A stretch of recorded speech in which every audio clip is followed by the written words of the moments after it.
W.F. Howes presents an unabridged recording of A Daughter's Guide to Mothers and Murder, a Countess of Harleigh mystery, Book 8 by Dianne Freeman. Narrated by Karen Cass. Chapter 1. Paris, September 23rd, 1900. If this isn't the good life, then I don't know what is.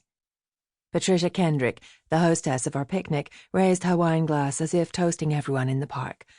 What an exquisite day to be out enjoying nature. Indeed, it's hard to believe we are still in Paris, I said. Our picnic site was an open meadow alongside Lac Inférieur in the midst of the natural beauty of the Bois de Boulogne, one of the largest parks in Paris. I was half turned away from our table so I could watch the rowers work their way out to the two tiny islands in the middle of the lake. Now that I thought about it, those islands were man-made. In fact, if I was not mistaken, so were the lakes.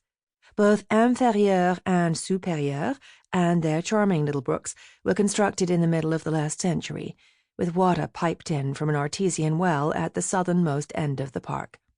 Natural or not, it was impossible to argue against the beauty of this lovely park. The day was warm for so late in September, which likely sparked the idea for this picnic. Impromptu, my sister had called it, but our table was covered with white linen. We had the requisite china, silver, and crystal. 2 footmen were carrying the hampers packed with sweet and savory delights, from the carriage parked around the other side of the hedge.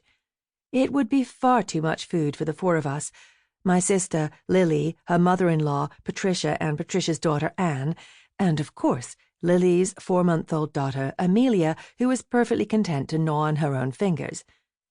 "When did you return from Deauville, Frances?" I turned my attention to Patricia.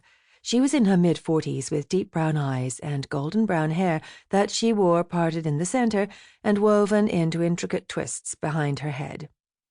"Just yesterday," I replied. My husband and I had been on something of a belated honeymoon for the past 3 weeks. We had come to France a month ago on behalf of his young ward and her half-sister. We had to settle some issues pertaining to their late father's estate, part of which involved a villa in the seaside town of Deauville, a villa neither girl wanted to keep or even see. The girls had refused to go with us, so George and I travelled to Deauville on our own, and once our business was finished, we ended up buying the villa ourselves. We finally enjoyed a honeymoon. The 2 of us, all alone. My expression turned... Sample complete.